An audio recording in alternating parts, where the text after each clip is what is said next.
just an example. Purdue losing to Fresno State is okay. We can still win the Big Ten West. But me, Billy Napier gets fired. I'm just kidding. hey, really the best time of the year. I will be seated watching the Red Zone for 7 hours on Sunday. What's going on, everyone? Welcome back to a new episode of Backyard Banter. Johnny, James, Tanner. Before we get started, just want to give a quick shout out to the people back home. I sent Tanner some of the video, but the hurricane went through last night, and there's honestly some pretty catastrophic flooding. Over 8 feet storm surge where I live. Clearwater broke their record by over 2 feet. Tanner, I know you've been there before.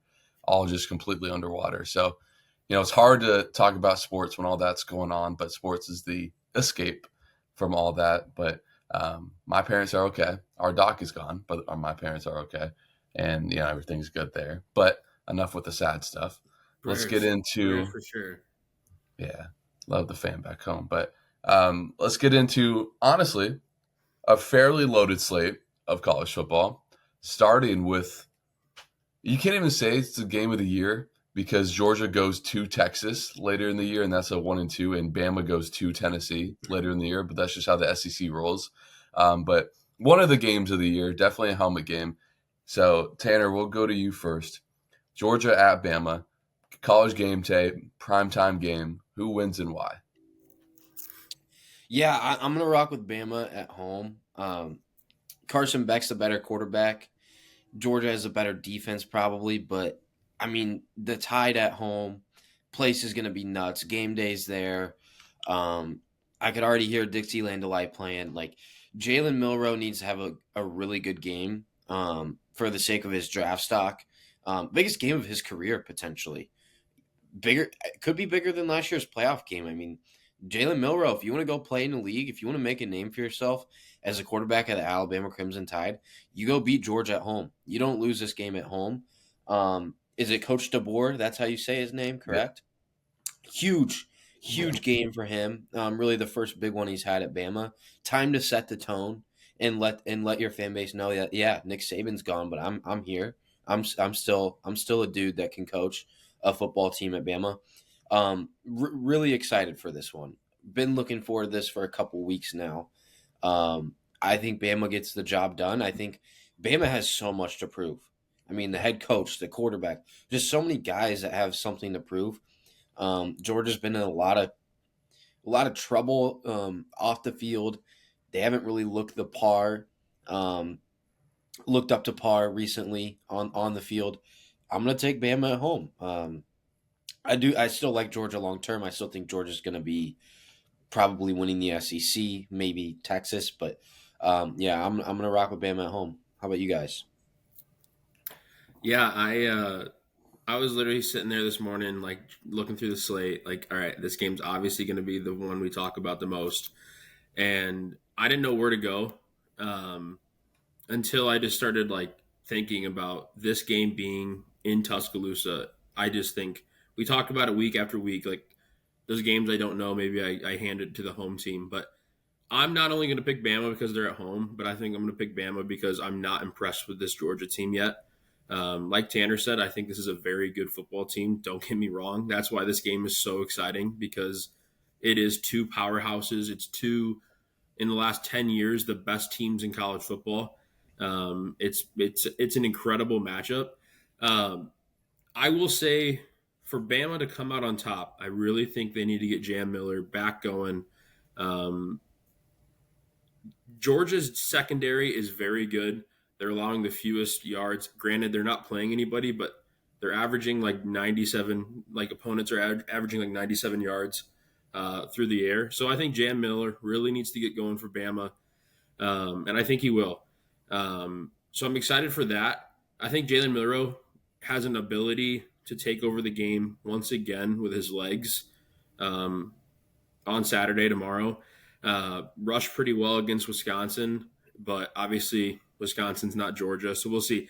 I really like the rushing game for Bama. The issue that I have is Georgia's so good when they get down into the red zone because they're just so explosive in all levels. Like, I'm pretty sure they're 100% when they get into the red zone. So, like, that is something to look out for Bama. Like, obviously try not to get them down that side of the field. But I'm telling you, I think Bama wins this game. I think they win this game because they rush for over 200 yards. I think Jalen Milroe and Jam Miller really turn it up for Bama because I don't see a world where Jalen Milroe is going to be able to beat this Georgia team through the air. Maybe that's a hot take. I don't think it is. I'm not impressed with Jalen Milroe right now with his arm. So I think Bama wins this game. Ground attack. Jalen Milroe probably runs for 70 yards. Jam Miller runs for like 120, and Bama wins. I'm happy you guys picked Bama because I don't think Georgia's just going to win. I think Georgia's going to roll. I think Georgia's going into Tuscaloosa winning by 10 plus. Yeah. And I'm telling you why. Carson Beck, I still think is the best quarterback in the country. He hasn't necessarily shown it through the first part of the season, but I think he's that good. This game has been circled because I think Georgia was the best team in the country last year, but they lost to Bama in the SEC championship in the Classic. And they lost that game because they were dominated in the trenches by Alabama. Bama's offensive line came back and was just moving people. Bama's secondary everyone is either a transfer or a freshman that is playing, and it hasn't been tested yet. It's going to be tested in this game. Carson Beck is going to test that secondary. Not only are they going to test it vertically, they're going to test it side to side because they're going to make that secondary come up and make tackles. They're going to make those 18-year-olds got to come up and tackle our fifth-year receiver from Missouri, who's almost an 1,000-yard guy. And then for Bama, Jalen Milroe is really good, and I like the steps he's taken. But Bama has no intermediate passing game whatsoever. It is boom or bust for them. And against Georgia, I don't think that's going to work. Georgia has the best defense in the country. And James, you talked about their secondary. Georgia hasn't allowed a touchdown so far. I don't care who you're playing. That's hard to do through 3 games because they've already had their bye week. It's hard to say by 10 plus. I want to be a little bit bold because I think Georgia is that good because outside Ryan Williams needs to have a game for Bama in order for them to really compete in this game. And I think Georgia is going to have the bodies to be able to go up and play him in press and be really physical with him that no other team in the country can match him with because Georgia's the only other team besides Ohio State that recruits at the same level as Alabama. So Ryan Williams is going to see athletes his same caliber for the first time in his entire life because God knows he wasn't seen in high school. He's that special. So the one concern I have with Georgia is their depth on the defensive line. They had guys against Kentucky playing like 70% of the snaps. And on the D line, that just doesn't happen. It's because they don't have much competitive depth there. I've seen, before I made this prediction, I saw that they got some people back.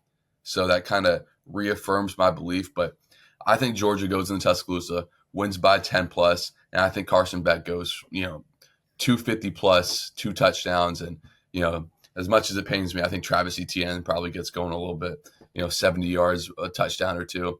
And I just don't trust that Bama offense. James, you're right. They're going to be able to run it. And I think that's where they have one advantage, being able to run the ball. But at some point, Jalen Milroe is going to have to make a few throws to win this game. And I don't think he's going to make some of those throws against this Georgia defense. So, it's hard to pick Georgia as a Florida fan.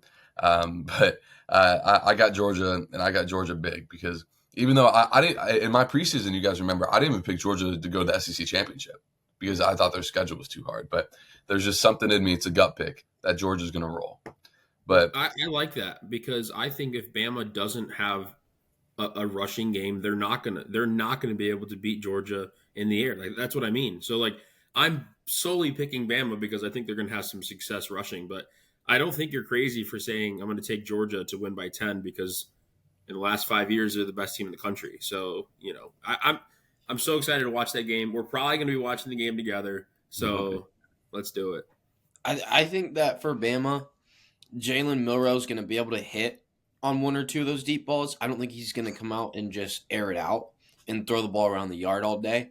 But I think he's capable of hitting on 1 or 2 deep balls that are going to change the game. Yeah, that's perfectly fine. But Ryan Williams needs to be the biggest difference maker in this game on the outside for Bama to win. He needs to win and win consistently. And I'm telling you, for the first time in his life, there's going to be athletes to his same measurement in this game. It's the same thing with when Jeremiah Smith goes and plays Oregon in a few weeks. Like that's the first time he's going to see athletes comparable to him, and he's even more of an alien than Ryan Williams is. But I cannot wait for this game. No matter what team you're a fan of, I mean, this is like must see marquee television at 6:30 Central. on Saturday night. But we'll move on. Sorry if my voice is a little bit raspy, kind of going through a wee bit of a cold, but we got a big weekend this weekend. That's no excuses here at Venue. Big weekend. James Keck's coming back to town. Last homecoming, last weekend before Utah. But we'll move on as John, we got to stay away from each other. I think I got what you got. Jesus, I ain't coming. It was probably from our lunch date the other day that we probably. But, to be honest, yeah. That's funny. But we'll go on to the conference that Tanner put on blast, and rightfully so last episode. The Big 12, Oklahoma State goes to Kansas State. This is an elimination game in the Big 12. Loser of this game has 2 losses, probably not making the Big 12 championship.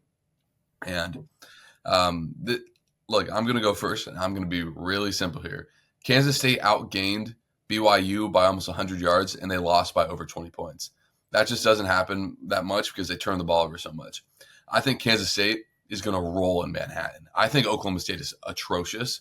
I said it last week. I was on it 2 weeks ago when I saw them play Arkansas and barely win.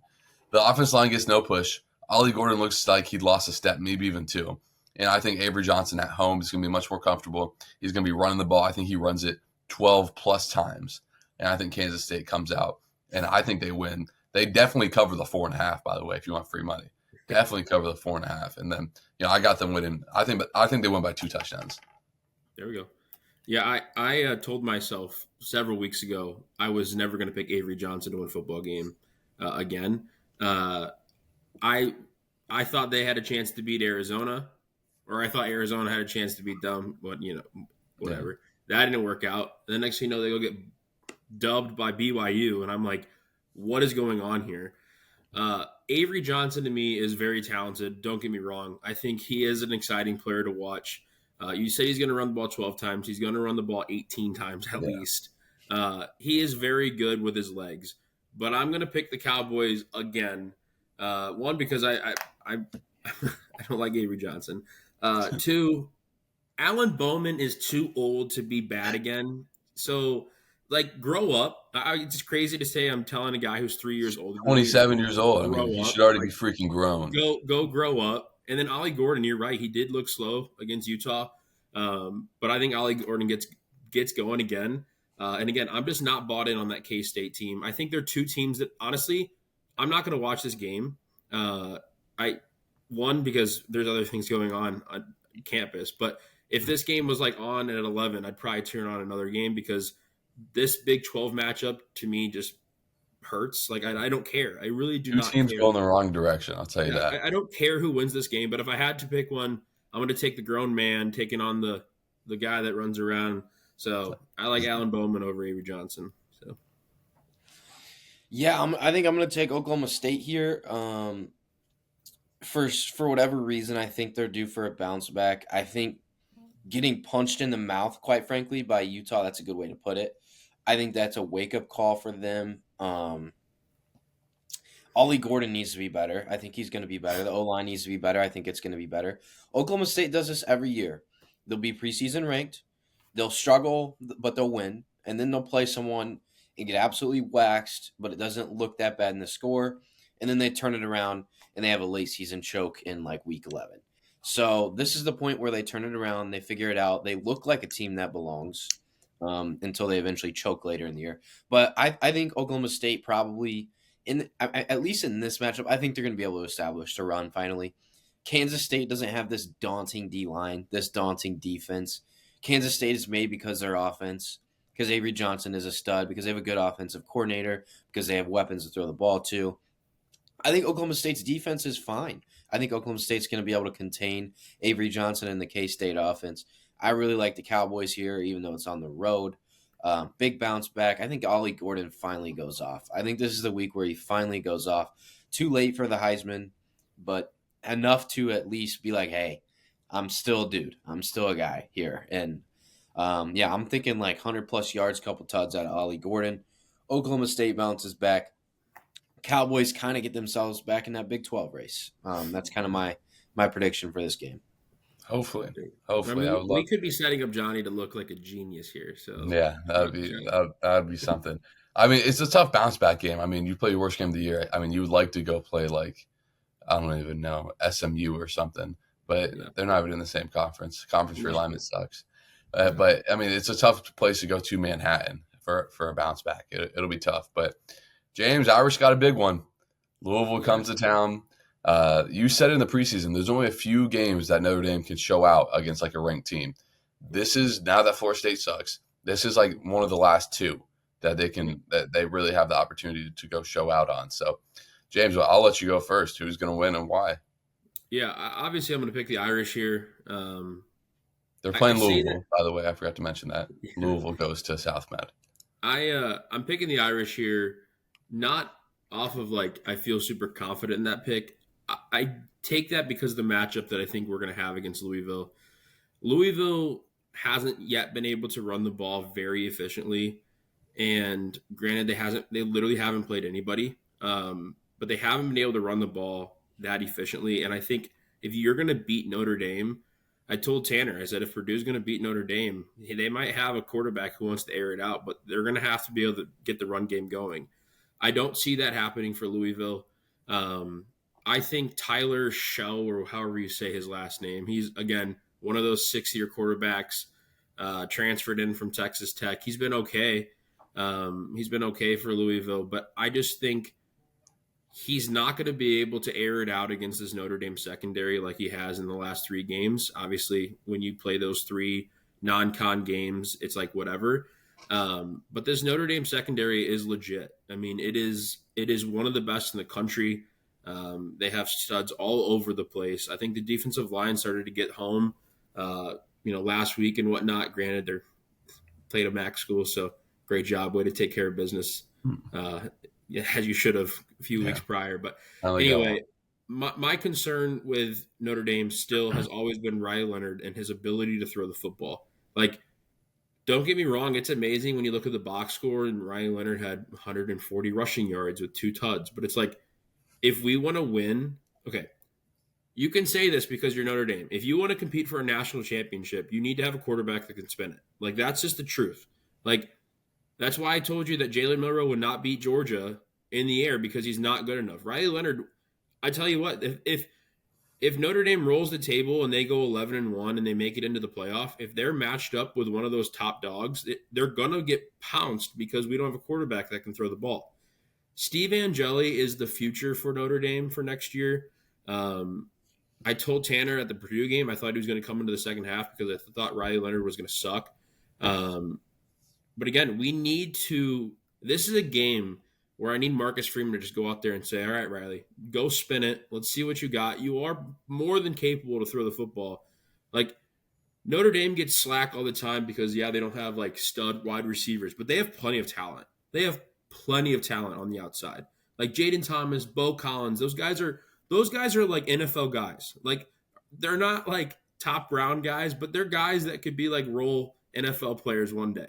Like, plenty of talent, transferred in, whatever. I just think the rush game is going to be there because Riley Leonard and Jeremiah Love are very good on their feet. But Riley Leonard, for me, to inspire me to go 11-1, he needs to spin the ball this week because defensively, I think we're fine. Louisville's not going to beat us offensively. If they do, I'll tip my cap to them, whatever. But again, like you said, this Louisville game is one of the last games on our schedule where we can impress a committee, we can impress the country, because guess what? Like you said, Florida State does suck now.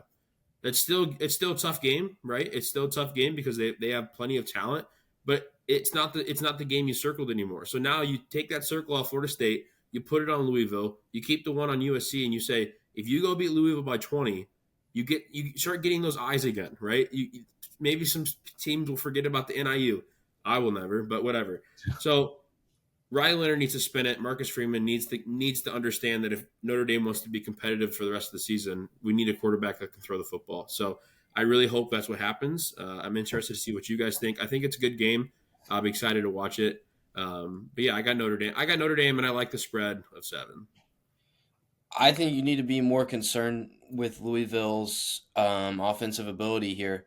Jeff Brom has shown an ability throughout his entire career, no matter where he's been, whether it's been Western Kentucky, Purdue, or Louisville, that he's going to exploit your secondary. He's going to find a way find a hole in your secondary that he can exploit, and he's going to push the ball downfield vertically, and he's going to use the passing game to set up the run. And I don't care how good Notre Dame's secondary is. Jeff Brom's always been able to do that, no matter who he's gone against, who he's had to use on offense. He's going to find a way to throw the ball downfield, and as a result, that run game is going to get cooking. This is going to be a tough game for Notre Dame because at this stage in Marcus Freeman's coaching life, I don't know if he can outcoach Jeff Brom right now. I don't trust Marcus Freeman. I really, really don't. I think Jeff Brom is an unbelievable head coach. Still sour that he left Purdue, but he's an unbelievable head coach. And Marcus Freeman, it's just not it for me. I think Notre Dame probably wins this one at home, but I think it's going to be really, really close. I think Louisville is going to go in and play a hell of a ball game in Notre Dame Stadium. But yeah, I'm really excited for this game, to be honest. I think this can be, I can't say almost as good as Bama Georgia, but this could be the best game of the week. I wouldn't be shocked if at the end of the day this is the game of the week in college football. But ultimately, I'm going to rock with Notre Dame at home. Not very confident in it. Like I said, Jeff Brom can outcoach Marcus Freeman. Be confident. Be confident. Irish roll. Be confident. Come on. It's a get-back game. We got dubbed last year. It's a get-back game. Yeah, Louisville did give it to Notre Dame last year, and then they turned around and got blown out by Pitt. So, well, we'll see. That just shows, Louisville's going to get up for this game. But if I'm Louisville, what's stopping me from putting 8 guys in the box? I am floored that Purdue did not do that. Like, literally floored. If I'm Louisville, I'm like, look, corners, you're one-on-one, and you got a safety high. Other 7 guys, you're in the box. And we're going to see if Riley Leonard and the receivers can get separation and win one-on-one. And if they do in the first quarter, I tip my cap, I'll adjust. But until then, I'm literally not having less than 7 people in the box. I agree. Because what Purdue or Notre Dame ran for 300 against Purdue. I mean, I'm not letting that happen. Riley Leonard is literally inept throwing the football. Mm-hmm. I think Riley Leonard is the most overrated quarterback in college football. He had 3 good games last year, and 2 of them were on national TV, and people were like, "Oh, he's the savior of Notre Dame," and I bought into it. I was the same way. I bought into it. With that being said, Notre Dame's secondary right now might be the best we've seen in college football the last 3-4 years. That's how good they are. They got a guy that's a legit top 15 draft pick. Their defense line is good enough to hold up. Look, I think, Tanner, I agree with you. I think it's going to be a great game. At home, I have a really hard. They lost to NIU at home. That's not saying a lot. But at home, I have a really hard time seeing Notre Dame losing this game. But I'm saying to Louisville, because I'm going to watch this game, and I'm sure we're all going to watch this game. It's at 2:30, if I'm not mistaken. It is. And on the first play, if I don't see 7 people in the box for Louisville, I'm gonna be pissed. I'll be like, what are you doing? What am I not seeing on the tape? Because I watch a lot of Notre Dame football, and I've seen Riley Leonard not hit passes consistently. So, I'm gonna pick Notre Dame. But you've seen Riley Leonard absolutely murder teams with his legs. Yes. Murder. Exactly. Put the games away. Exactly. He is very good with his legs. But you have to make him air it out if you want to beat Notre Dame. And I think, like Tanner said, Jeff Brom's a good yes. He's a good enough coach to realize that. So hopefully, if they don't come out and stack the box, hopefully they have something else. Sending pressure, sending something, because I am not going to let Notre Dame beat me with their running game. I am just not. If I was a defensive coordinator, I'm trusting my corners. Look, maybe we're a zone team. This game we're playing man, and you're going to have to stick to your guys. And if they beat you in the first quarter, we'll adjust. That's just what I'm doing. But I'm still going to pick Notre Dame to win. The line's tricky. I wouldn't touch it. I would lean Notre Dame to cover. Right around that 7.5. The hook's a little bit trickier, but I agree with Tanner. I think Jeff Brown's a really good coach. Any coach I could take Purdue to the Big Ten championship, first of all, should have a statue. It doesn't even matter if they win or not. Should have a statue. I agree. And now at Louisville, I don't think Louisville's a better job. I think it's a fairly lateral move, but he's still gonna do. I know it's his alma mater, and he's doing work there already. So, like you guys said, I'm excited for this game. But yes, sir. We'll move on. First, we have to give a quick shout out to the Illini, who, by the way, I don't think should be ranked 19th. I think they're very overranked. Look, I don't think Nebraska is good, and they go in. Look, it's a heck of a win going in to beat Nebraska. I don't like. I don't think Illinois is the 19th best team in the country. You I have to love that put him they're at good. 19. You have to put him at 19 because who you have behind them. Yeah, Like, I understand. That's why I think the AP as a whole is a joke. I mean, I don't. It's. I think it's ridiculous. None of the rankings matter until whatever the college football ones come out. yeah. We're But about to find out with Nebraska and Illinois actually in the next couple weeks because they play Purdue, and Purdue's terrible, and you should blow out Purdue if you're an above average football team. yeah, So we'll find out about Nebraska tomorrow because they come to Ross State Stadium, and if they don't win by 14 plus, they're not a good football team. Oh, they're going to. They're going to. They probably will. hey, by the way, Florida got back on the board last week, man. Come on, Yes, sir. it's huge. Napier's Yes, sir. back. No, he's not. You won a game you were supposed to. Dude, he is gone. They're dead. But we'll move on to the NFL. Bills Ravens is this weekend, and so far, I don't think there's a game I'm most excited for in the NFL. The Bills have been the best team in football through 3 weeks. The Ravens, or is it 4 weeks? 4 weeks, and the Ravens 3. Well, the Ravens are 1 This is week 4. Yes, Yeah, week 4. There we go. Sorry. You're good. College football and NFL starting a week apart. Freaking. It is weird. It is weird. But the Ravens lost to the Raiders, but are still, I think, one of the best teams in football. First of all, what's up with the Ravens playing an SEC schedule to start their season? I mean, the Chiefs, Cowboys, and Bills in the first however many weeks. I mean, that is brutal. With that being said, the Ravens are. It just means more. With all that being said, Bills, Ravens. I mean, who you guys got? Man, I'm telling this right now. One of these teams is winning the Super Bowl this year. I mean, I don't hate it. I'm firm on that take. I'm firm on it because I'm not in on the Chiefs yet. Granted, I say that every year, and guess what? They go and win Super Bowl. But one of the teams in this game, Bills Ravens, one of them's winning the Super Bowl. You have to feel inspired after what they did last week. Both of these teams, the Bills, granted, they played Jacksonville. They looked unconscious offensively. They were unbelievable. Josh Allen is unbelievable. He's a guy that you wish was on your team. Good God, he'd look great in a Bears jersey.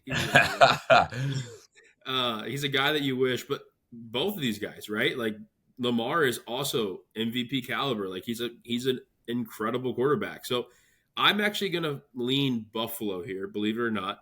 I think the opening spread's at like 3 in favor of Baltimore, but I'm going Buffalo here because of the fact I was really inspired with what they did last week. Like, James Cook has established himself as a top 5 running back. I hate James Cook. Yeah, I agree. Me and Johnny both hate him very much because Buddy went in for one stupid play and lost a yard. But anyway, I just think like Shakir and Dalton Kincaid, you would think are like, okay, is that enough for Josh Allen to be explosive? And it is.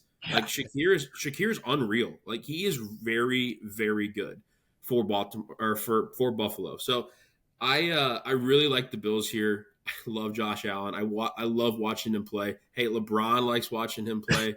So usually LeBron and I don't agree on anything, but I'm going to hop on the Bills here. I think it's going to be a hell of a game. When I saw this was Sunday Night Football, I was like, holy cow, this is amazing. Because like I said, I think one of these teams wins the Super Bowl. Bills, Ravens, got to look forward to it. But I'm rolling with the Bills here. Yeah, I'm gonna have to disagree with you, James. That's fine. I just don't see the Ravens falling to 1-3 at M&T Bank Stadium in a night game. Not happening. The Bills, I've been very impressed with them. I don't want to take away anything from them. They've been the beneficiary of an unbelievably weak schedule. The Cardinals week 1 game, I think the Cardinals are pretty good actually. So I'm impressed with that win. I think the Dolphins and Jags are I think the Jags are the worst team in football. Yeah, so I sure you beat Jacksonville by 80. I mean, that's what it felt like. But Jacksonville is the worst team in football. I'm impressed with how the Bills have a run game. They have a really good run game this year. I think Josh Allen is going to benefit from that big time. He doesn't need a go-to number 1 receiver. Obviously, James, you mentioned Shakir. He's kind of been that guy so far. But the Ravens are a different defense. They haven't seen a defense like the Ravens yet. I think you can be pretty confident that Zay Flowers is going to score a touchdown early in this game. Just going to put that out there. Yeah. I think Lamar's going to cook in the passing game. I like the Ravens at home. I think Lamar's going to throw for 200, 250 yards, rush for another 50. I think the Ravens defense is going to get a couple takeaways. Josh Allen really hasn't thrown a pick yet this year. He is so due for one. I like the Ravens at home. They're just not going to start 1-3. That's a great point, Tanner. Josh Allen is so due to throw a pick. So Exactly. But I mean, James, you talk about just what a game, man. NFL keeps blessing. Their schedule makers know what they're doing. I agree with you, Tanner. Not to mention the Jackson, like their defense, they're bad to begin with, and they were missing like 4 starters. Yeah. So that it just makes them this should be bad enough that you can run for 40 yards. But Josh Allen was doing his thing, and I agree with Tanner. I think the Ravens are going to win here. Simply because they're too good to be 1-3 or 1-4, whatever they drop down to. Isaiah Likely completely took Mark Andrews' job. I mean, Mark Andrews is playing like 18% of snaps. He's going. It's fairly unbelievable. He got 1 target last game, and rightfully so because I Likely's a freaking stud. He's a baller. He's a receiver tight end. Like he runs routes like a receiver and like catches the ball like a receiver, and that's why he's so good. I mean, yeah, and I think Josh Allen, he's the MVP through 3 weeks, and I think he could very well be the MVP this week. This is by far the best defense he's faced. I think he throws 1, maybe 2 picks, and I got the Ravens fairly close, but I think they pull away like a late field goal late if Justin Tucker remembers how to kick. He's in a little bit of a freaking slump right now.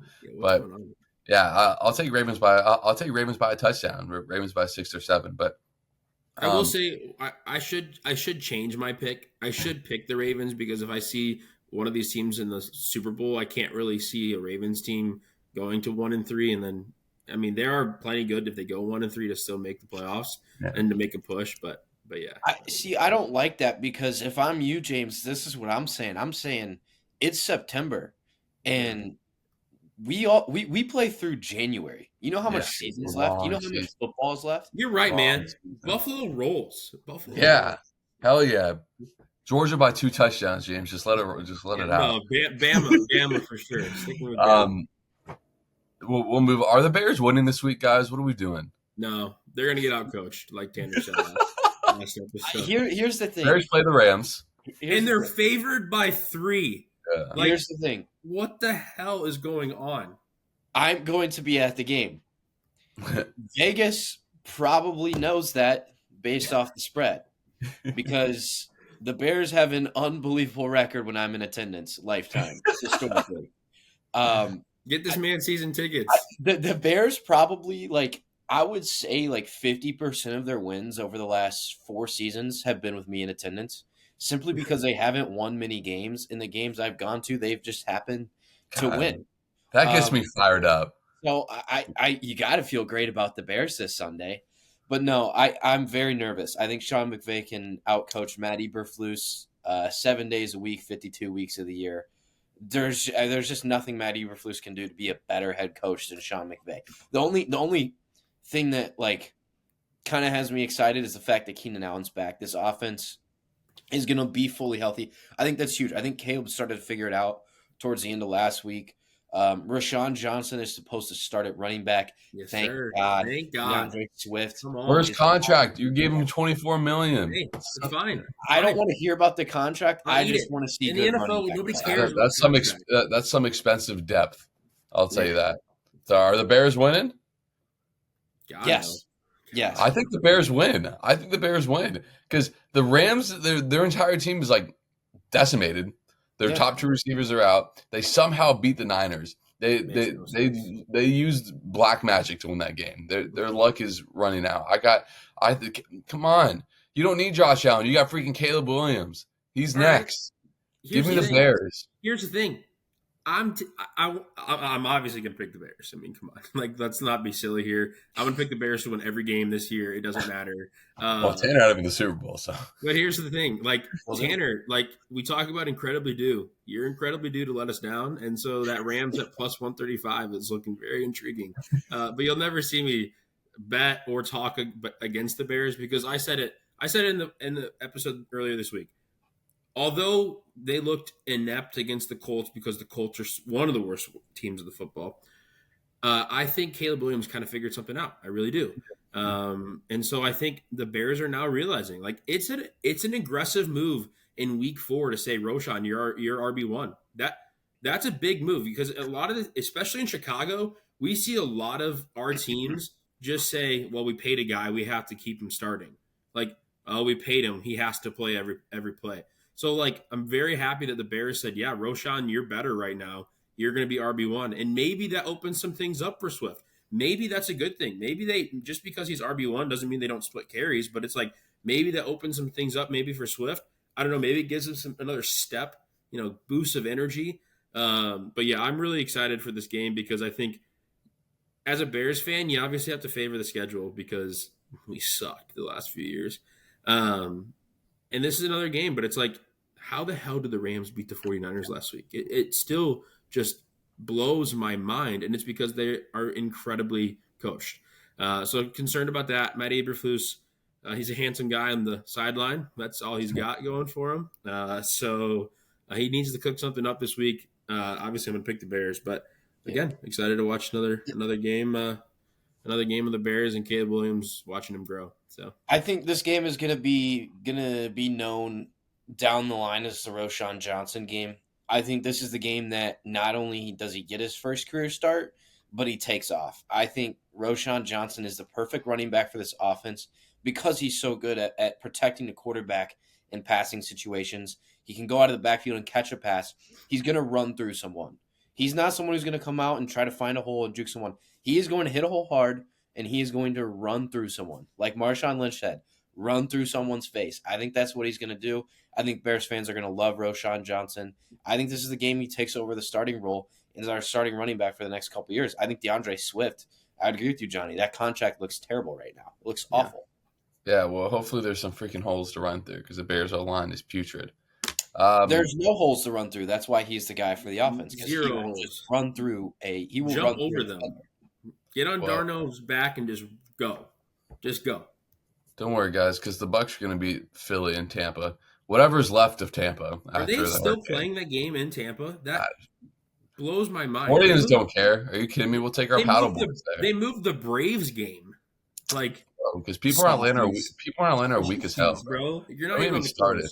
A Category 5 hurricane hit on a Tuesday, and I was in Ben Hill Griffin on a freaking Saturday watching Felipe Franks throw a Hail Mary to Tyree Cleveland. That's fine. So we're not freaking soft. Are you kidding me? The crew will show up to watch Baker cook and beat down the Eagles again.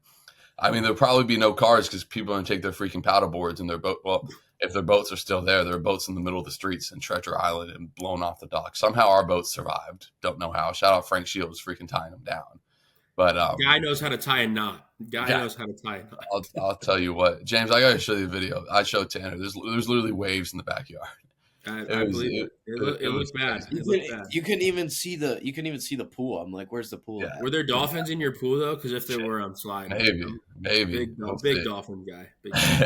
Well, that being said, man, crew's gonna show up. Need a distraction from the because, well, first of all, the people in the area can't flush their toilets or shower right now because the water plant got flooded. So not Ben Hill Griffin, freaking Ray J is gonna be stinky. It's going to be crowded, and they're going to be rowdy. They're going to get ready. They're going to be ready to go. That favors Philly, though. Yeah, that's what I'm saying. Philly's used to that. That's the environment Philly thrives in. Yeah, Tampa owns Philly. I don't want to hear this. They killed him in the. By the way, Devontae Smith died on the field last week when he got laid out by the Saints guy. AJ Brown still has a hamstring injury. He's always hurt. And then Lane Johnson is out. They're the best tackle in football. Feed me Tampa. Not even close. We'll see. I'm actually not that confident in that game. Yeah, I like Philly here, but it's all right. I like Tampa. Who's Jalen Hurts thrown to? Jalen Reagor? Or not him? Or no, he's not on the team. Who's the guy they got from Washington? I don't even care who's throwing. Dotson. Jahan Dotson? Yeah. Is that who he's throwing to? Yeah. Realistically, he's throwing to Saquon Barkley, but I still like Tampa. Yeah, that's all I got. But Anyway, we'll cut it there. We've done late night with Backyard Banner. This time we did early morning with Backyard Banner. If you made it this far, like, subscribe, send it to someone, and we'll see you guys next time. Peace.